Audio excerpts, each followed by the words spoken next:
السلام علیکم ورحمۃ اللہ وبرکاتہ۔ نحمدہ ونصلی علی رسولہ الکریم، اما بعد فاعوذ باللہ من الشیطان الرجیم، بسم اللہ الرحمن الرحیم۔ رب اشرح لی صدری ویسر لی امری واحلل عقدۃ من لسانی یفقہوا قولی۔ ایک مومن کا دوسرے مومن پر سب سے بڑا حق یہ ہے کہ وہ اس کی جان کا احترام کرے، اس لیے کہ کسی کی جان لینا ایسا جرم ہے جس کی تلافی کی کوئی صورت نہیں۔ مثلاً اگر ایک شخص کسی کا مال لے لیتا ہے تو اسے مال لوٹایا جا سکتا ہے، اگر لینے والا اسے واپس نہ دے تو کسی اور ذریعے سے اسے مال حاصل ہو سکتا ہے۔ اسی طرح عزت ذلت کے مواقع بھی زندگی میں آتے رہتے ہیں، لیکن اگر ایک دفعہ کسی کی جان چلی جائے تو وہ کسی بھی قیمت پر واپس نہیں لوٹائی جا سکتی۔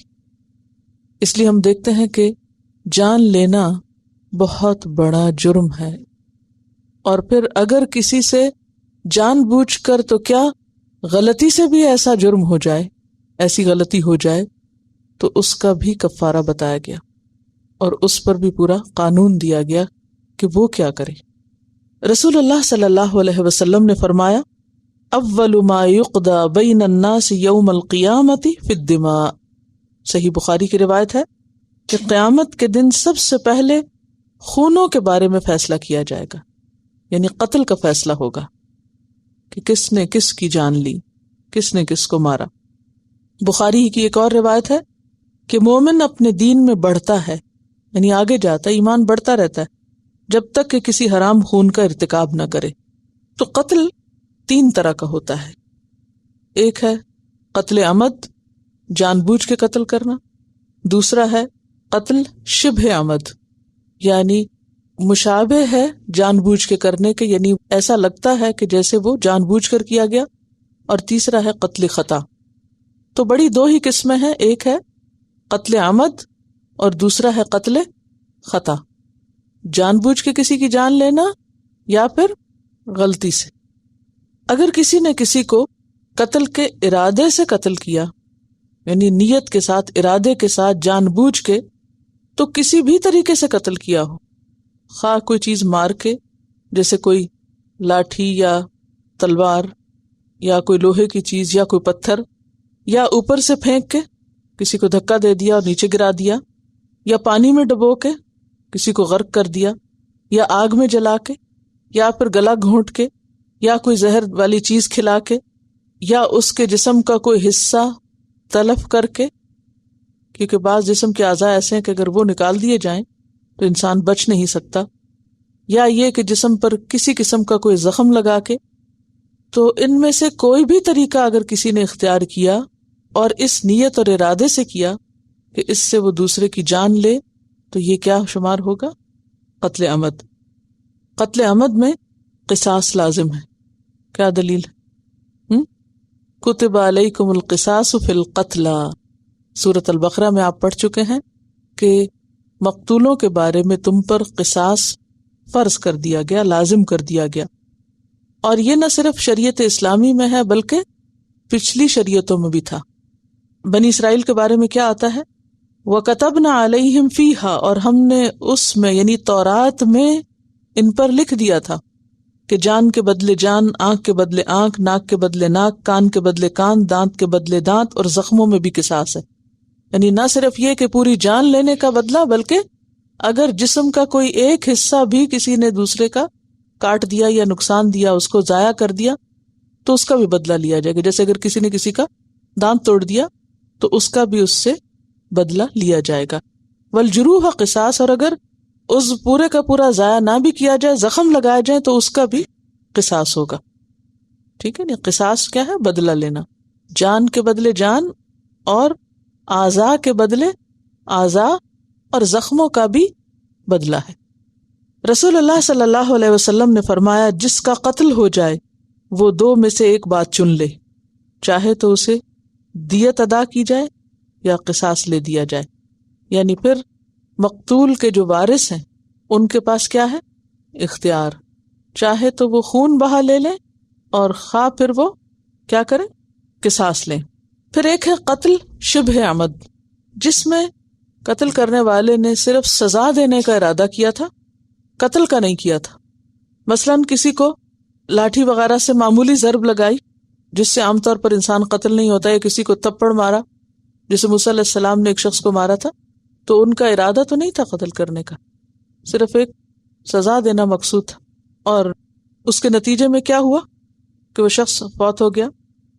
تو کوئی ایسا کام کہ جس سے عموماً لوگ فوت نہ ہوں لیکن اس سے کوئی فوت ہو جائے، مثلاً کسی کو اگر کوئی پتھر مارا یا تھپڑ مارا یا کہیں دھکا دیا، پش کیا اور کسی چیز سے جا ٹکرایا، یا پھر معمولی پانی میں پھینکا، یا اس کو دھمکی دی اور اس کا ہارٹ فیل ہو گیا، یا اس کے سامنے کوئی ایسا کام کیا کہ جسے وہ برداشت نہیں کر سکا، تو اس صورت میں کیا ہوگا؟ یہ قتل شبہ عمد ہے۔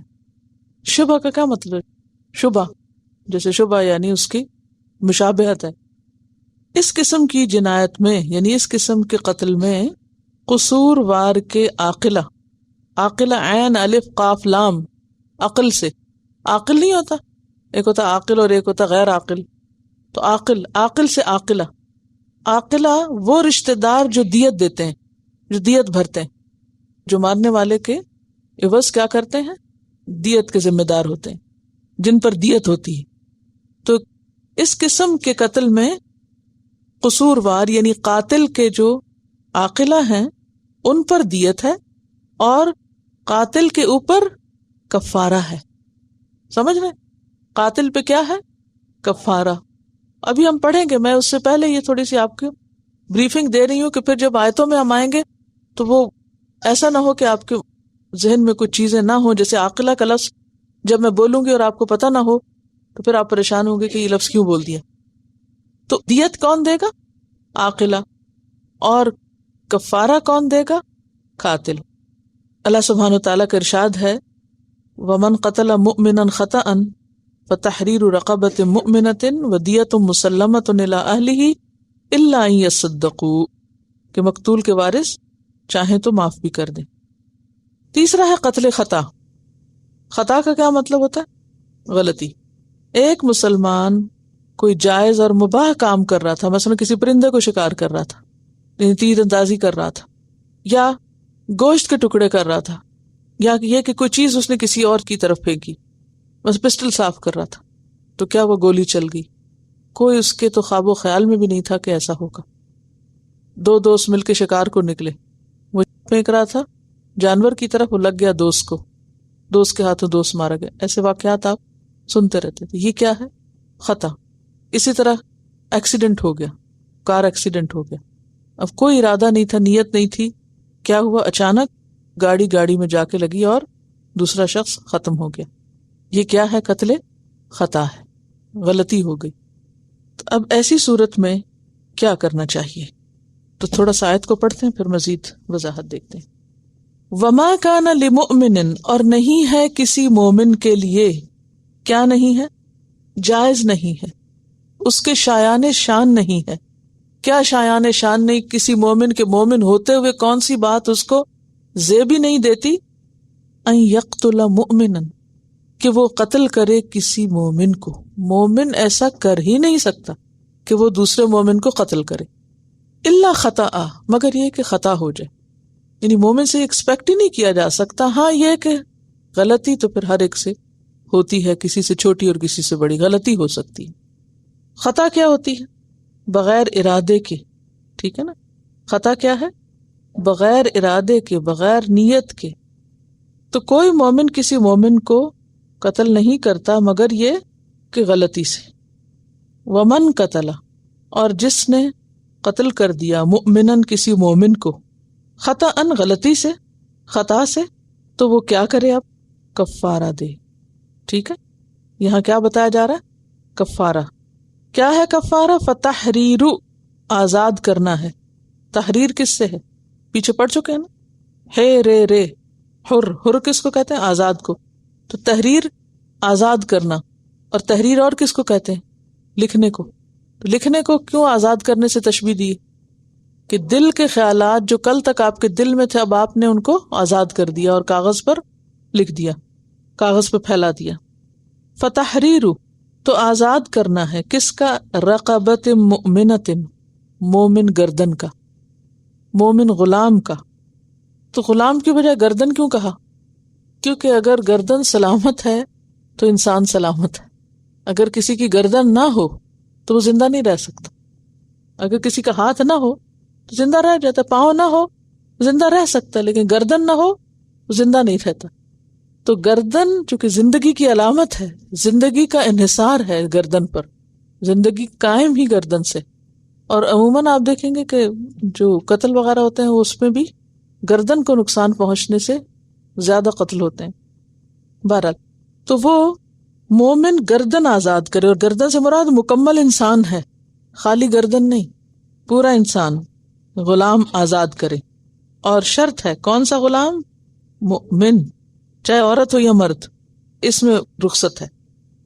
اسی لیے رقبۃ مومنۃ کہا، یہ نہیں کہا یعنی کہ غلام انسان، اس میں پھر مرد اور عورت کا شبہ ہو جاتا ہے، یعنی کوئی بھی ہو۔ فتحریر رقبۃ مؤمنۃ، یہ ہے کفارہ۔ ودیۃ مسلمۃ، اور دیت سپرد کی گئی، الی اہلہ، اس کے اہل کو۔ اہل سے مراد کون ہے یہاں؟ وارث، کس کے؟ مقتول کے۔ مقتول کے وارثوں کے سپرد کی جائے گی کیا؟ دیت۔ دیت کیا ہوتا ہے؟ ودا یدی، ودا واو دال یہ اس کے روٹ ہے، ودا یدی سے، ودا یدی ودیون کا معنی ہوتا ہے پانی بہنا۔ وادی کیا ہوتی ہے؟ کیا چیز ہوتی وادی؟ جہاں پانی بہتا ہے۔ وادی ہوتی کہاں ہے ذرا یہ بتائیے؟ دو پہاڑوں کے بیچ کی زمین وادی کہلاتی ہے۔ تو وادی کو کہتے ہیں کیونکہ بارش وغیرہ جو پہاڑوں پر بھی ہوتی ہے تو بہہ کے کہاں آ جاتی ہے؟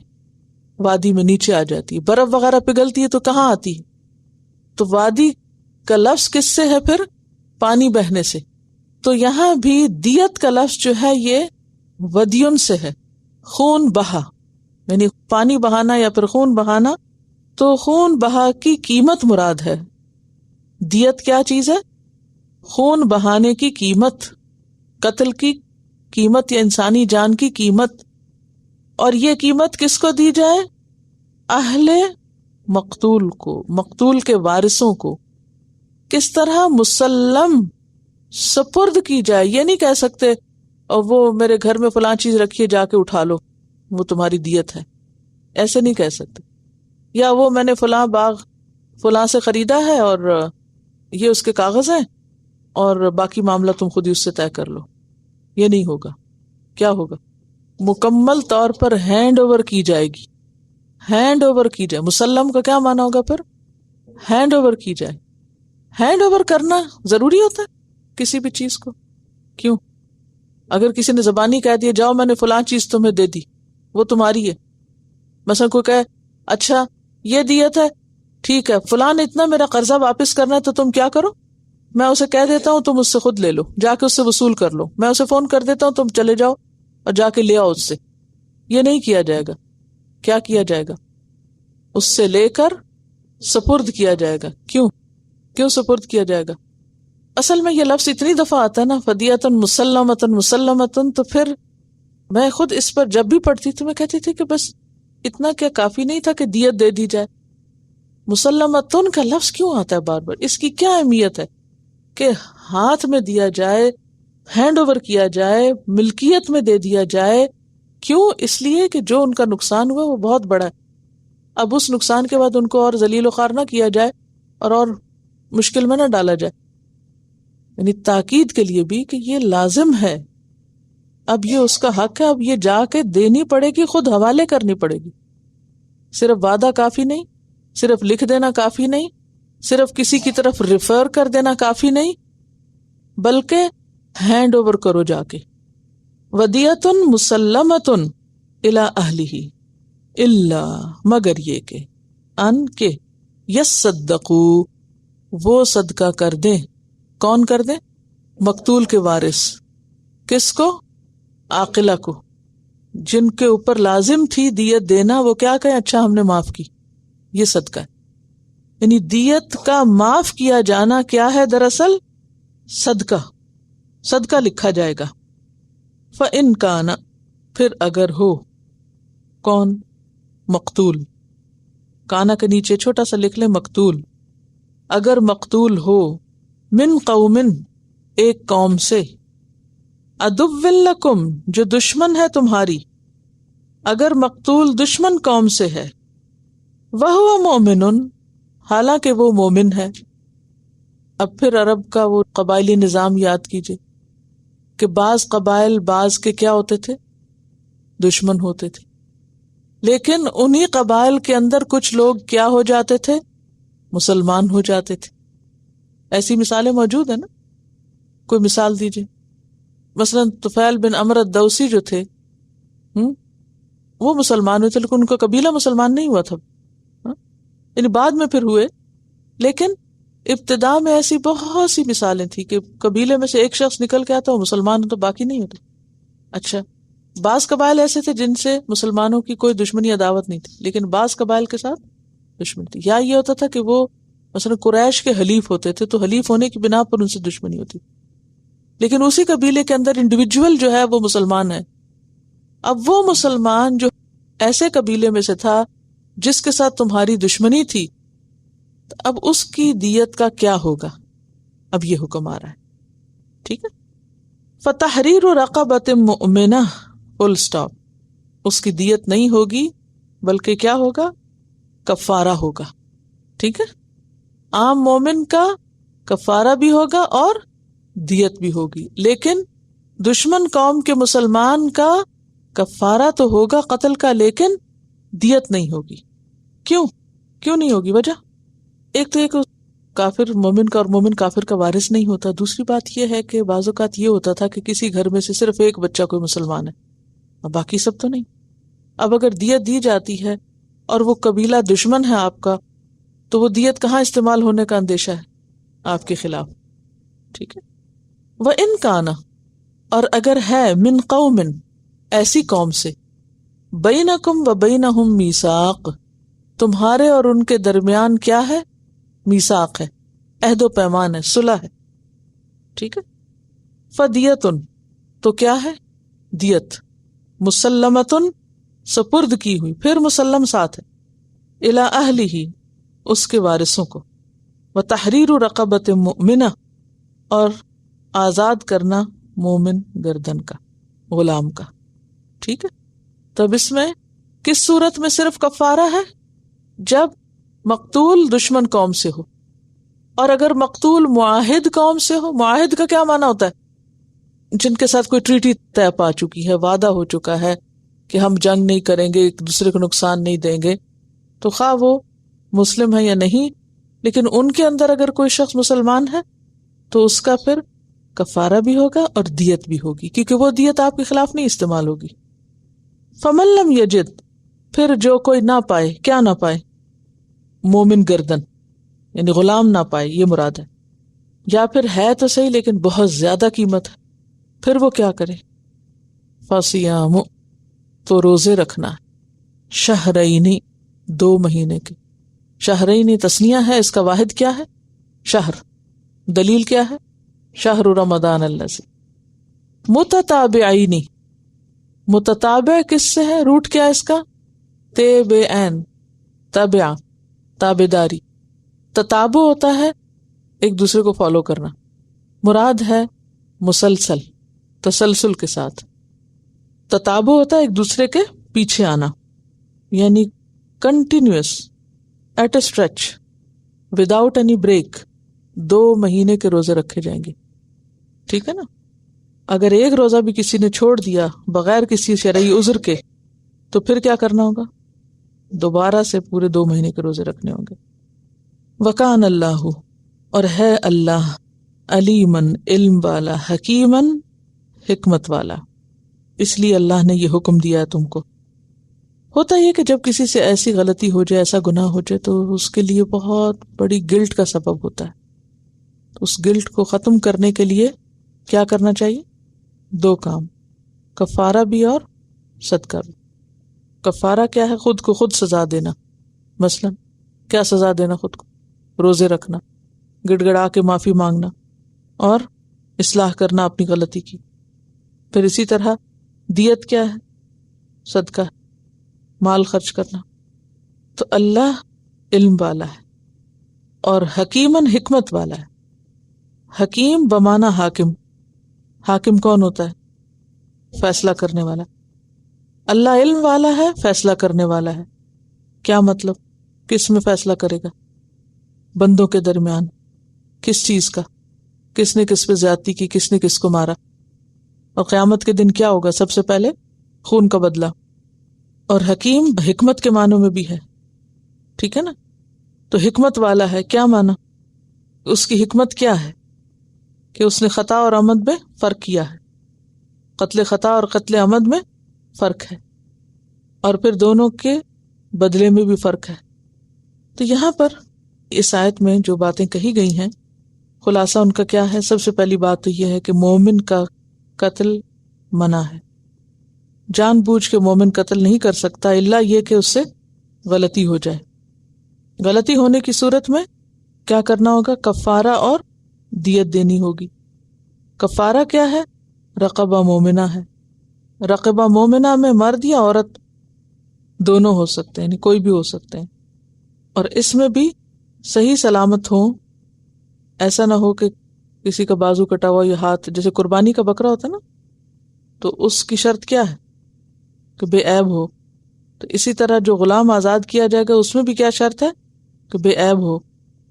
پھر اسی طرح یہ ہے کہ بار بار کہا جا رہا ہے کہ دیت سپرد کی جائے، حوالے کی جائے، ٹھیک ہے. اور دیت کس پہ واجب ہے؟ عاقلہ پر، ٹھیک ہے. اور اس میں خود قاتل بھی شامل ہوگا اور ساتھ اس کے رشتہ دار بھی ذمہ دار ہوں گے. یعنی کہ خاص طور پر رشتہ دار کب شامل ہوں گے؟ جب قاتل خود نہ دے سکے، ٹھیک ہے. یعنی دو صورتیں ہیں. ایک صورت میں تو یہ ہے کہ جو قاتل ہے وہ خود امیر ہے اور عاقلہ غریب ہے، تو اس صورت میں ساری ذمہ داری کس کی ہوگی؟ خود قاتل کی. اور اگر قاتل خود غریب ہے اور رشتہ دار امیر ہے تو پھر رشتہ دار کریں گے. اور اگر ساری ایک جیسے ہیں تو پھر مل جل کے کریں گے. سوال یہ پیدا ہوتا ہے کہ عاقلہ کی ذمہ داری کیوں ڈالی گئی؟ یعنی رشتہ داروں کو بیچ میں کیوں انوالو کیا گیا؟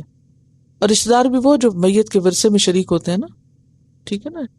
کہ جب آپ کسی کے مال میں حقدار ہیں تو جب اس پر کوئی لائبلٹی ہوئی تو پھر آپ ذمہ دار بھی ہیں، ٹھیک ہے نا. اچھا، دوسری بات یہ ہے کہ یہ اتنا آسان معاملہ نہیں ہے کہ ایک شخص کو مار دیا، دوسرے کہ میں تو فقیر ہوں، میں تو کچھ دے نہیں سکتا، اور وہ بس چھوڑ دے اس کو. ایسی صورت میں کیا کرے؟ صرف وہ نہیں، خاندان وہ بھی ذمہ دار ہے، وہ آگے آئیں.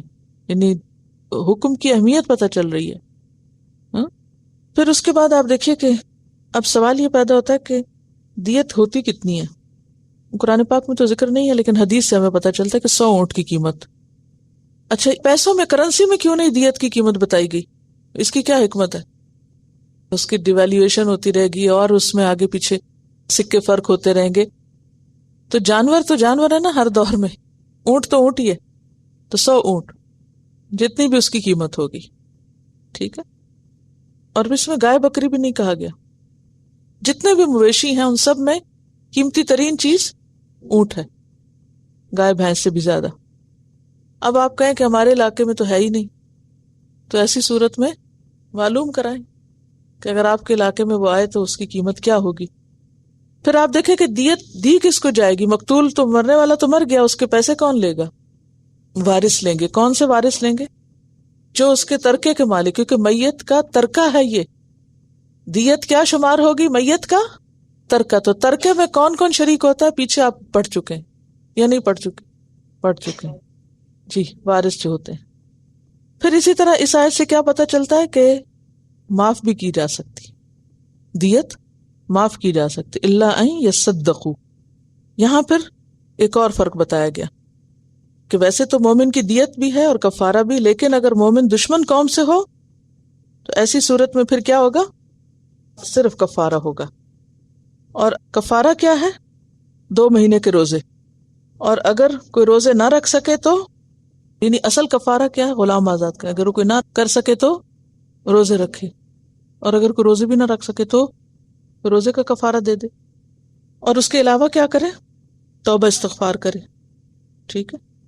اب یہ کون ڈٹرمن کرے گا کہ کوئی روزہ رکھ سکتا ہے یا نہیں؟ کوئی ڈاکٹر ہی بتائے گا نا.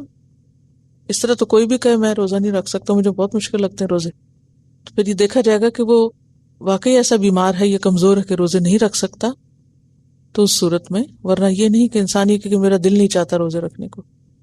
اچھا، اب آپ دیکھیے کہ عام طور پر کوئی مومن کسی مومن کو قتل نہیں کرتا، لیکن بعض صورتیں قتل کی ایسی بھی ہیں کہ جس میں لوگوں کو شعور بھی نہیں کہ یہ بھی قتل ہی کی قسم ہے، اور اس میں سے خاص طور پر ایک قسم جس میں عورتیں انوالو ہوتی ہیں، بچوں کو ضائع کرنا یا کرانا، خواہ اپنا ہو یا کسی کا۔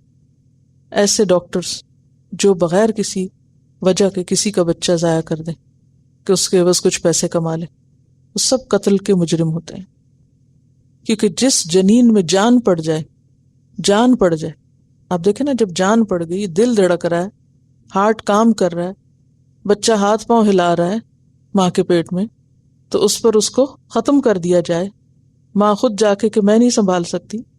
بعض اوقات ایسا ہوتا ہے نا کہ ماں کو پتہ ہی نہیں چلتا، اور عین جب موومنٹ شروع ہوتی ہے تو پھر پتہ چلتا ہے۔ تو موومنٹ شروع ہونے کا مطلب کیا ہے؟ جان ہے۔ جب جان پڑ گئی اور اس کے بعد اس نے جا کے ختم کرا دیا، شوہر کو بتایا یا نہیں بتایا، یہ شوہر نے ختم کروایا، ماں کی مرضی نہیں ہے، لیکن باپ اوپر زبردستی کرے کہ نہیں ختم کرو اس کو، تو وہ بھی ایک جان لینا ہے۔ اس پر میں نے کسی عالم کو ایک مسئلہ لکھ کے بھیجا تھا، اور انہوں نے یہ جواب دیا، یہ تحریر بھی موجود ہے، میں آپ کو پڑھ کے سنا دیتی ہوں۔ سوال یہ تھا کہ کیا ابارشن کرانا جبکہ جنین میں جان پڑ چکی ہو قتل عمد میں آتا ہے، یعنی جان بوجھ کے کرانا؟ اگر آتا ہے تو اس کا کفارہ کیا ہوگا اگر کوئی ایسا کر چکا ہے، اور اگر ماں نے خود ایسا کیا ہے تو اس صورت میں کیا حکم ہے؟ پھر دیت کس کو ملے گی؟ کیا اس قاتل کا انجام بھی عام قاتلوں کی طرح ہوگا؟ تو انہوں نے لکھا ہے کہ بچے کو گرانا جبکہ اس میں جان پڑ گئی ہو، اور گرنے کے بعد پتہ چلا ہو کہ یہ مکمل انسان تھا، جیسے ہاتھ پاؤں یا عضو وغیرہ بھی تھے اس کے، یا یقینی بات ہو کہ یہ مادہ انسانی جسم ہے، تو پھر عمد کی صورت ہو یا خطا کی، یعنی بعض اوقات تو وہ پتہ ہی نہیں ہوتا نا، پتہ ہی نہیں تھا، ایسی دوا کھا لی یا کوئی ایسا کام کر لیا کہ جس سے وہ بچہ ضائع ہو گیا، یا یہ کہ بعض اوقات جان بوجھ کے کیا، تو دونوں صورتوں میں دیت دینا ہوگی۔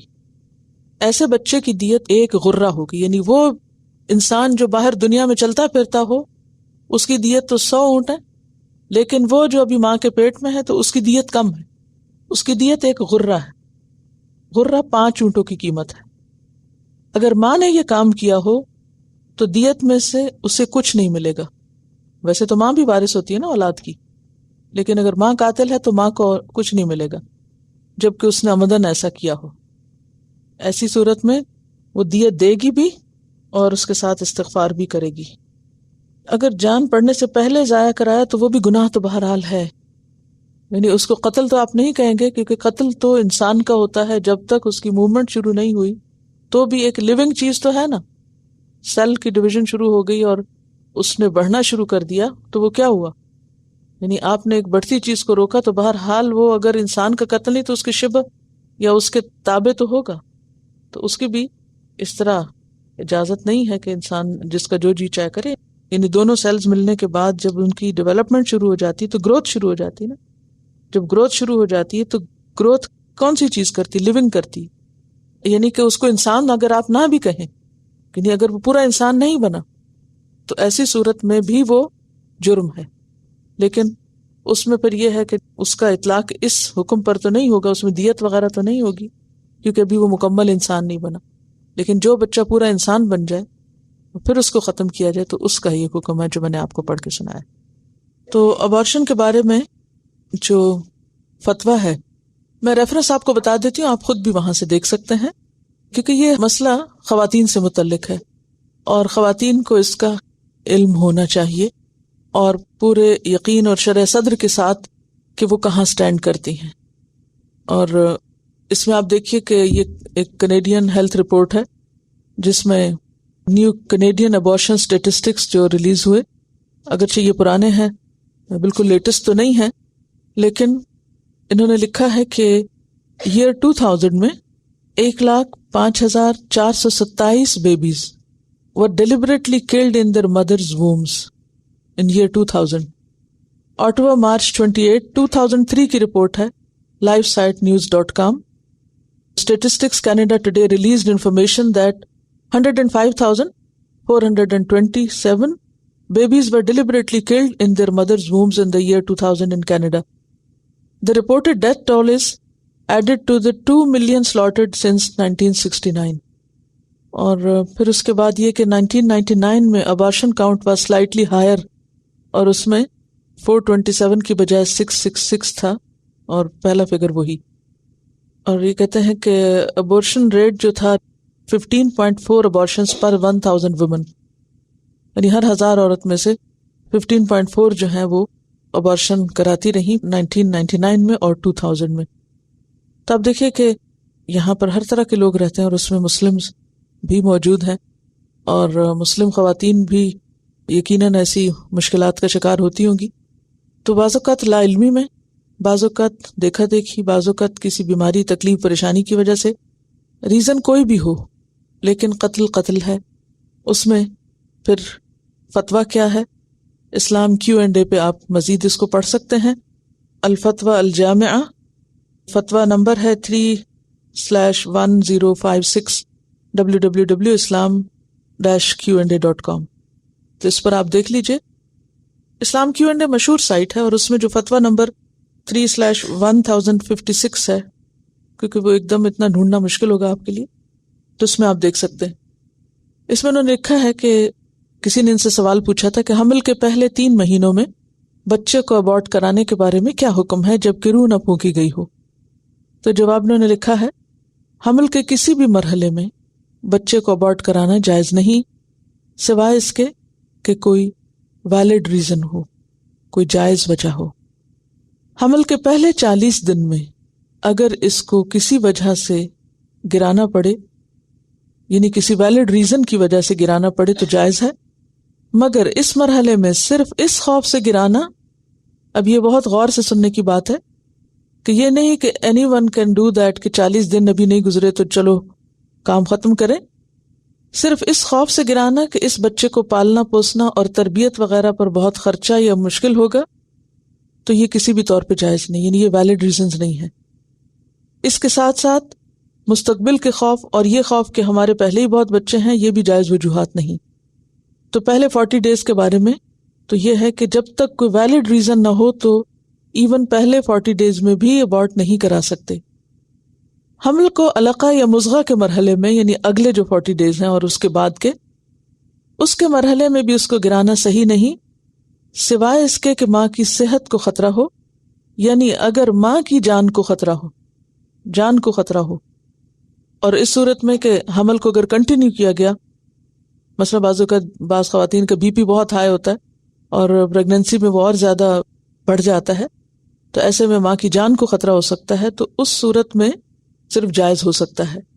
جبکہ دوسرے تمام طریقے جان بچانے کے لیے استعمال کیے جا چکے ہیں، ہر طرح کا علاج ہو چکا ہو، ہر طرح کے پریکاشنز لیے جا چکے ہوں کہ ماں کی جان کو خطرہ نہ ہو، لیکن اگر پھر بھی ماں رسک پر ہے یا ڈینجر میں ہے، یعنی اس کی لائف جو ہے، تو اس صورت میں پھر اس مرحلے پر ابورٹ ہو سکتا ہے، ادروائز نہیں. تیسرے مرحلے کے بعد جبکہ 4 ماہ گزر چکے ہوں، اس مرحلے میں بھی حمل کو ضائع کرنا جائز نہیں، سوائے اس کے کہ ماں کے پیٹ میں بچے کی وجہ سے ماں کی جان کو یقینی خطرہ ہو. تو اس سے کیا پتہ چلتا ہے کہ تینوں مرحلے، پہلے 40 ڈیز، پھر اندر جو مرحلہ ہے علقہ اور مضغہ کا، اور پھر تیسرا مرحلہ جب کہ بیبی جو ہے فل بن چکا ہوتا ہے اور اس کے ہاتھ پاؤں بھی ایک پورا انسان کی شکل اختیار کر لیتا ہے. تو اس میں مزید بھی ڈیٹیلز ہیں جو کہ دوسرے فتوے میں ہیں، جس میں کسی نے ان سے پوچھا ہوا ہے کہ اگر شوہر اپنی بیوی کو اس پر مجبور کرے اور پھر بیوی اس کا حکم مانے یا نہ مانے، اور اگر بیوی ایسا کرے شوہر کے دباؤ میں آ کر، تو پھر مجرم کون ہوگا؟ تو اس میں بھی انہوں نے یہی لکھا ہے کہ عورت شوہر کی ایسی بات نہیں مان سکتی جو کہ کبیرہ گناہ میں شامل ہوتی، کیونکہ قتل جو ہے کبیرہ گناہ ہے. اور کل آپ نے پڑھا کہ قتل کرنے والا جو ہے وہ اللہ کے غضب اور عذاب اور رحمت سے دوری میں مشکل میں گرفتار ہو سکتا ہے. تو اس میں انہوں نے تفصیل کے ساتھ 2-3 مختلف علماء کے فتاوی جو ہیں وہ دیے ہوئے ہیں، اور اس میں انہوں نے پھر اگر کوئی عورت ایسا کرتی اور خواہ شوہر کے کہنے پہ ایسا کرتی تو شوہر اور بیوی دونوں کو دیت ادا کرنی ہوگی اور کفارہ دینا ہوگا. اور یہ سارے اس کے ریفرنس وغیرہ موجود ہیں، تو پلیز آپ لوگ خود اس سائٹ سے دیکھ لیجئے.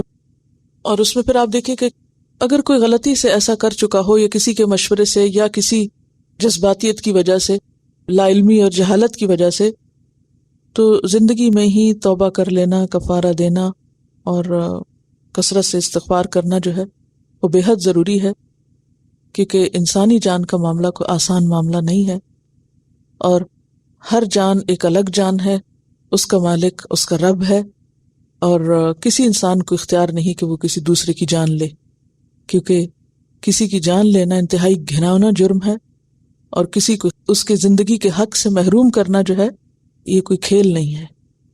تو اس معاملے میں اچھی طرح مزید اس پر کسی چیز کے بارے میں پڑھ کے، اور جہاں کہیں کوئی آپ میں سے سٹینڈ کرتا ہو اس کے مطابق اپنا طرز عمل اختیار کرے.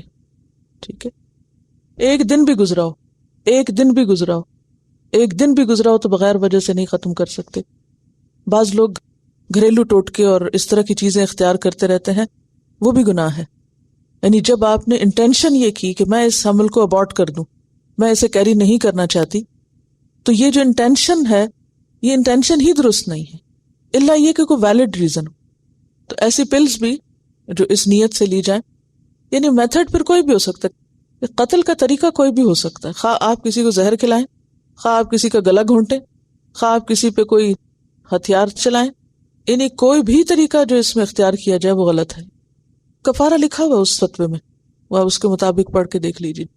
اس میں ہم نے ایک ڈاکٹر کو بلایا تھا، اور انہوں نے پوری پریزنٹیشن دے کے سارا عمل بتایا کہ کس طرح یہ سب کچھ ہوتا ہے، اور کس یعنی بے دردی کے ساتھ فیٹس کو ابارٹ کیا جاتا ہے، اور ٹکڑے ٹکڑے کر کے بعض اوقات نکالا جاتا ہے، اور انتہائی بے رحمی کا کام ہے جو کسی مسلمان کو زیب نہیں دیتا. بہرحال اس پہ مزید پڑھ لیجئے. آگے دیکھیے، وَمَن يَقْتُلْ مُؤْمِنًا، اور جو کسی مومن کو قتل کر دے، متعمدن جان بوجھ کے، فَجَزَاؤُهُ جہنم، تو اس کی جزا کیا ہے؟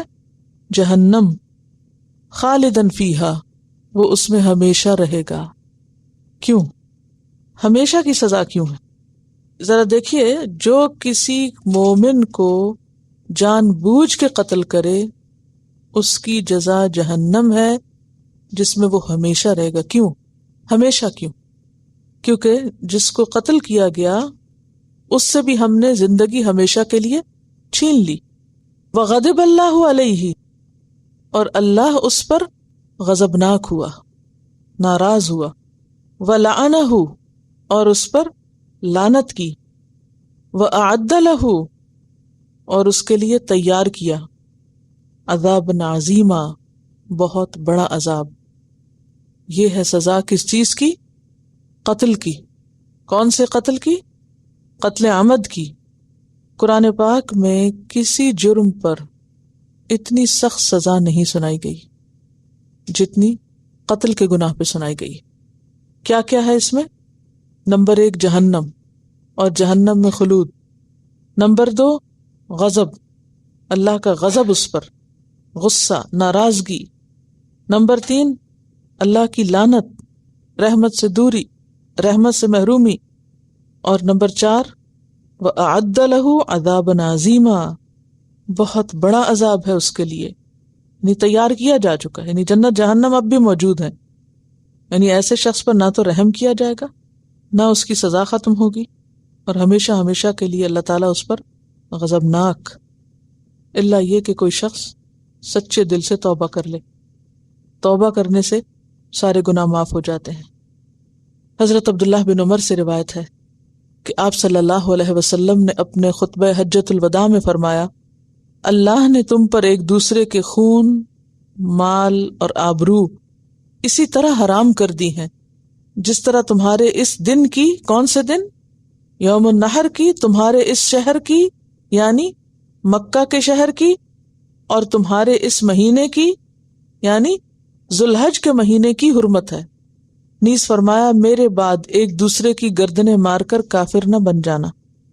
یہ بخاری کی روایت ہے. تو اللہ نے ایک مومن کا دوسرے مومن پر کیا کچھ حرام کیا ہے؟ جان، مال اور عزت.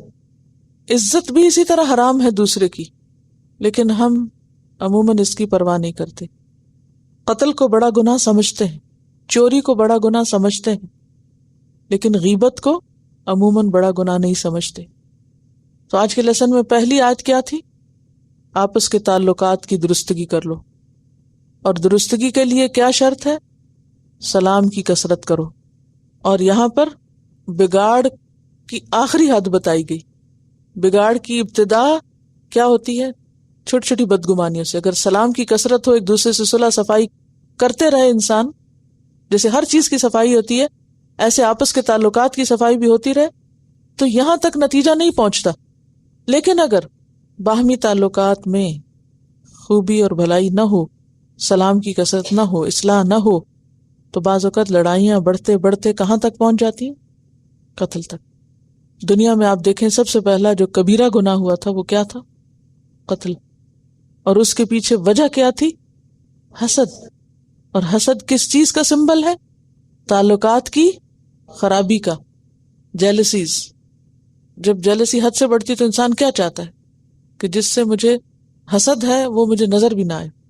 تو جب وہ نظر آتا ہے تو پھر وہ کیا اقدام کرتا ہے؟ اس کو ختم کر دے، کہ میں اس کو ایسے ٹھکانے لگاؤں کہ دوبارہ وہ دنیا میں بھی نہ ہو.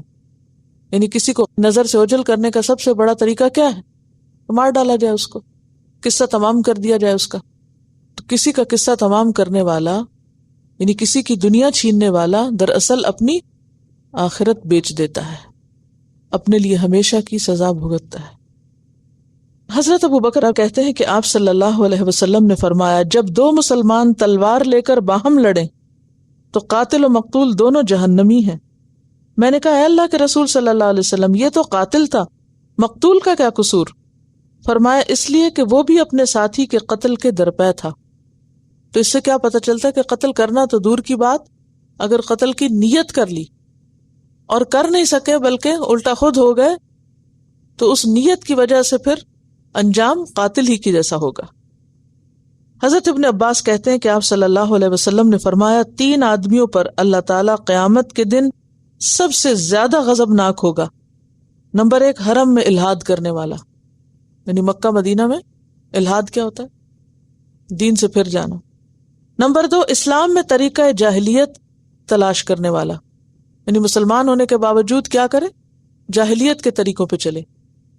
نمبر 3، ناحق کسی کا خون بہانے کا طالب، بے وجہ کسی مظلوم کو مار ڈالے. یہ بخاری کی روایت تھی. حضرت ابن عباس کہتے ہیں کہ آپ صلی اللہ علیہ وسلم نے فرمایا، قیامت کے دن قاتل کی پیشانی کے بال، یعنی سر کے بال، اور سر مقتول کے ہاتھ میں ہوگا. یعنی وہ شخص جس نے کسی کو قتل کیا تو قاتل کا جو سر ہے وہ کس کے ہاتھ میں ہوگا؟ مقتول کے ہاتھ میں. اور اس کے گلے کی رگوں سے خون بہہ رہا ہوگا، اور اللہ تعالیٰ سے فریاد کرے گا کہ اے میرے رب، اس نے مجھے قتل کیا تھا، یہاں تک کہ عرش کے قریب لے جائے گا. راوی کہتا ہے کہ لوگوں نے ابن عباس کے سامنے توبہ کا ذکر کیا تو انہوں نے یہی آیت پڑھی اور کہا کہ یہ آیت نہ منسوخ ہے نہ بدلی گئی، پھر اس کی توبہ کیسے قبول ہو سکتی ہے؟ تو ابن عباس تو یہ کہتے ہیں کہ ایسے قاتل کی توبہ بھی قبول نہیں، لیکن بعض دوسرے علماء کیا کہتے ہیں کہ توبہ قبول ہو جاتی ہے، اور اس کے لیے وہ کیا دلیل دیتے ہیں؟ سورۃ الفرقان کی آیت 68 69 وغیرہ کو آگے تک دیکھیے. والذین لا یدعون مع اللہ الہا آخر، یہ کیا چیز ہے؟ شرک، یعنی شرک سے پرہیز کرتے ہیں. والذین لا یدعون مع اللہ الہا آخر ولا یقتلون النفس التی حرم اللہ الا بالحق، اور نہیں وہ قتل کرتے کسی جان کو مگر حق کے ساتھ. ولا یزنون، اور نہیں وہ زنا کرتے. یعنی 3 جرائم کا ذکر ہے، شرک، قتل اور زنا. ومن یفعل ذلک، اور جو کوئی ایسا کرے گا، کیا؟ شرک، قتل اور زنا، ان میں سے کچھ، یلقى اثاما، وہ گناہ کا بدلہ پائے گا. کیا ہے؟ یضاعف له العذاب یوم القیامہ، قیامت کے دن اس کو دگنا عذاب دیا جائے گا. ویخلد فیہ مہانا، اور ہمیشہ رہے گا اس میں ذلت کے ساتھ، رسوائی کے ساتھ. الا من تاب، جس نے توبہ کر لی، کس سے؟ شرک سے، قتل سے، زنا سے، وآمن اور ایمان لے آیا، کیونکہ یہ چیزیں ایمان کے منافی ہیں، وعمل عملا صالحا اور اپنی اصلاح کی، آئندہ کے لیے نیک عمل شروع کر دیے، فاولئک تو یہی لوگ، یبدل اللہ سیئاتہم حسنات اللہ ان کی برائیوں کو نیکیوں میں بدل دے گا، وکان اللہ غفور الرحیم اور ہے اللہ غفور الرحیم، ومن تاب اور جس نے توبہ کر لی، وعمل صالحا اور نیک کام کیے، فإنہ یتوب الی اللہ متابا تو وہ اللہ کی طرف پلٹے گا جیسے پلٹنے کا حق ہے۔ تو یہاں آپ دیکھیے کہ سخت ترین آیات میں سے ہے یہ آیت، کیا؟ جس نے کسی مومن کو قتل کیا جان بوجھ کے، تو یہ قتل عمد کی سزا ہے۔ قرآن پاک میں اللہ تعالیٰ فرماتے ہیں من قتل نفسا بغیر نفس او فساد فی الارض فکأنما قتل الناس جميعا، قتل اتنا بھیانک جرم ہے کہ اگر کسی نے کسی کو بغیر وجہ کے قتل کر دیا، بغیر نفس کے نہیں، بدلے کے علاوہ، او فساد فی الارض یا زمین میں فساد کرنے کے لیے، گویا اس نے تمام انسانیت کو قتل کر دیا۔ بے وجہ کسی کی جان لینا، خواہ وہ ایک انسان کی ہو، وہ کیسا ہے؟ گویا سارے انسان مار ڈالے اس نے۔ کیوں؟ اس لیے کہ سب انسانوں کی جان کی حرمت برابر کی ہے۔ تمام انسان کیسے ہیں؟ جیسے تسبیح میں پروئے ہوئے دانے، اگر تسبیح کا ایک دانہ آپ کاٹ کے باہر نکال دیں تو کیا ہوتا ہے؟ باقی تسبیح اپنی جگہ باقی رہتی ہے؟ نہیں، ایک انسان کا قتل سب کا قتل ہے، کیونکہ اس نے انسانی جان کی حرمت توڑ دی۔ تو جو انسانی جان کی حرمت کا لحاظ نہ رکھے وہ گویا تمام انسانوں کا دشمن ہے۔ اس کے برعکس اگر کوئی ایک جان بچائے تو اس کا کیا اجر ہے؟ گویا اس نے سارے انسانوں کی جان بچا لی۔ تو ہمیشگی کی سزا اسی وجہ سے ہے، کیونکہ آپ دیکھیں جب کسی معاشرے کے اندر یہ جھجک ختم ہو جائے، یعنی آپ کسی کو مار دیں اور آپ کو پرواہ نہ ہو کہ آپ نے کوئی جرم کیا، تو اس کا نقصان کیا ہوگا؟ پھر جو جس کا جی چاہے کرے۔ ایک اور حدیث میں آتا ہے کہ ساری دنیا کا زوال اللہ کے نزدیک ایک مسلمان کے قتل سے کم درجے کا ہے، ترمذی کی روایت ہے۔ یعنی پوری دنیا زوال کا شکار ہو جائے، ہر چیز تہ و بالا ہو جائے، وہ کم درجے کی برائی ہے بنسبت اس کے کہ ایک مومن کو قتل کیا جائے، بہت بڑا جرم ہے۔ تو اب یہ ہے کہ قصاص کس طرح لیا جائے گا، کب لیا جائے گا، کب واجب ہوگا؟ پہلی شرط یہ ہے کہ مقتول معصوم ہو، مقتول معصوم ہو۔ اگر وہ مجرم ہے، وہ خود قتل کر چکا ہے، یا اگر وہ شادی شدہ زانی ہے یا مرتد ہے یا کافر ہے، تو پھر قصاص نہیں بلکہ اس کا خون اس کے اپنے جرم کے نتیجے میں ضائع کیا جائے گا، ٹھیک ہے نا؟ دوسری شرط یہ کہ قاتل عاقل و بالغ ہو، نابالغ ہے، بچہ ہے یا مجنون ہے تو مکلف نہ ہونے کی وجہ سے اس پر قصاص نہیں، کیونکہ نبی صلی اللہ علیہ وسلم نے نابالغ کو، مجنون کو اور سوئے ہوئے شخص کو مرفوع القلم قرار دیا۔ تیسری شرط یہ ہے کہ دین، آزادی اور غلامی میں قاتل اور مقتول دونوں برابر ہوں، اس لیے کہ کافر کے بدلے میں مسلمان کو اور غلام کے بدلے میں آزاد کو قتل نہیں کیا جائے گا۔ حدیث میں آتا ہے وَلَا يُقْتَلُ مُسْلِمٌ بِكَافِرٍ، کافر کے بدلے میں مسلمان کو قتل نہ کیا جائے۔ یہ اصل میں بات ہو رہی ہے ایک اسلامی حکومت کی، کہ جہاں پر مختلف طرح کے لوگ رہ رہے ہیں، یعنی کہ وہاں پر پھر جو قانون ہوگا وہ کیا ہوگا، ٹھیک ہے؟ یعنی یہ نہیں کہا جا رہا کہ اگر کوئی مسلمان کسی کافر کو مار دے تو اس کو کچھ بھی نہیں ہوگا، لیکن اگر مسلمان کو مار دے تو بہرحال وہ زیادہ بڑا جرم ہے بنسبت اس کے کہ کوئی مسلمان کسی غیر مسلم کو مانتا ہے۔